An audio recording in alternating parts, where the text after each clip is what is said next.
हाय, good morning सर्वांना. तर स्वागत आहे तुमचं आपल्या एका नवीन व्हिडिओमध्ये.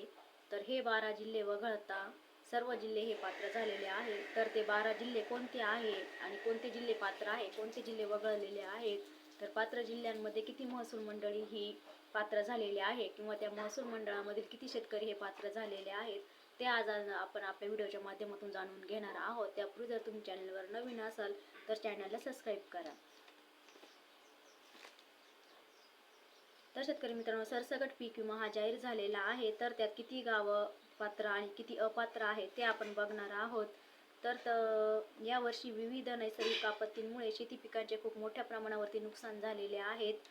तर त्या आपत्तीच्या नुकसानीसाठी भरपाई देखील ही मंजूर करण्यात आलेली आहे. त्यामुळे सुरुवातीला पावसाचा खंड, त्यानंतर अतिवृष्टी, त्यामुळे सर्व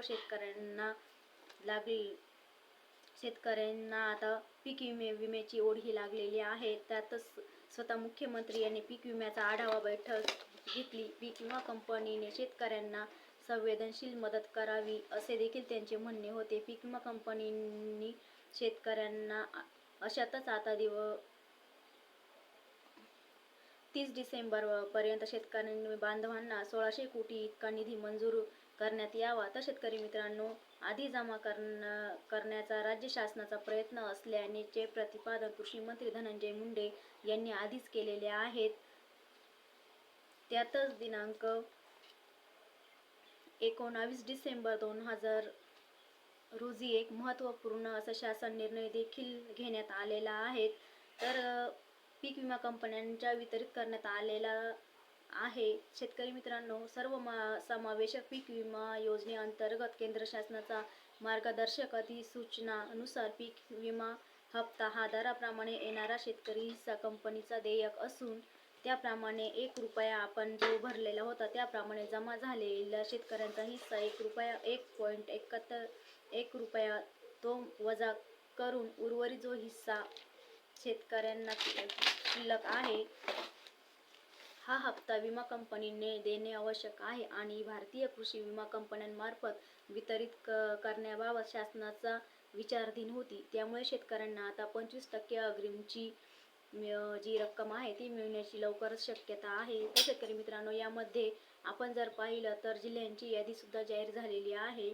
त्यामध्ये पहिला जिल्हा म्हणजे बुलढाणा, यात 98 गावं पात्र आहेत आणि या गावाची जर आकडेवारी बघितली तर 47 एवढी आकडेवारी या गावाची आहे. त्यानंतर अकोला या जिल्ह्याचा जर आपण विचार केला तर 146 गावं पीक विम्यासाठी पात्र झालेली आहेत आणि या जिल्ह्याची आकडेवारी 48 एवढीच आहे.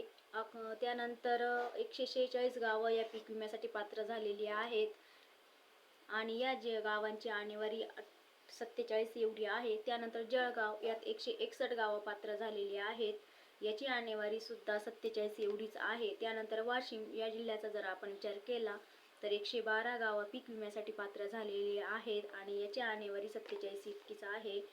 त्यानंतर संभाजीनगर या जिल्ह्यांमध्ये 119 गावं ही पात्र करण्यात आलेली आहेत आणि याची आकडेवारी जर आपण बघितली तर 48 एवढी याची आकडेवारी दाखवली जात आहे. त्यानंतर जालना जिल्ह्याचा जर आपण विचार केला तर या जिल्ह्यामध्ये 144 गावं ही पात्र करण्यात आलेली आहेत आणि या गावाची आकडेवारी 48 इतकीच आहे. त्यानंतर बीड या जिल्ह्याचा जर आपण विचार केला तर या जिल्ह्यामध्ये 64 गावं ही पीक विम्यासाठी पात्र झालेली आहेत आणि या गावाची आकडेवारी ही 48 इतकी आहे. त्यानंतर नांदेड जिल्ह्यात 144 गावं ही पात्र आहे आणि त्याची आकडेवारी 47 आलेली आहेत.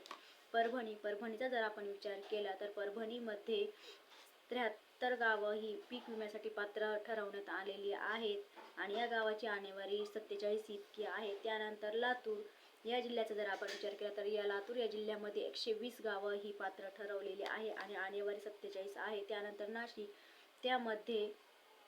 नाशिक जिल्ह्याचा जर आपण विचार केला तर नाशिक जिल्ह्यामध्ये 91 गावं ही पात्र ठरवली आहे आणि याची आकडेवारी देखील 47 इतकीच आहे. त्यानंतर कोल्हापूर जिल्ह्याचा जर आपण विचार केला तर या जिल्ह्यामध्ये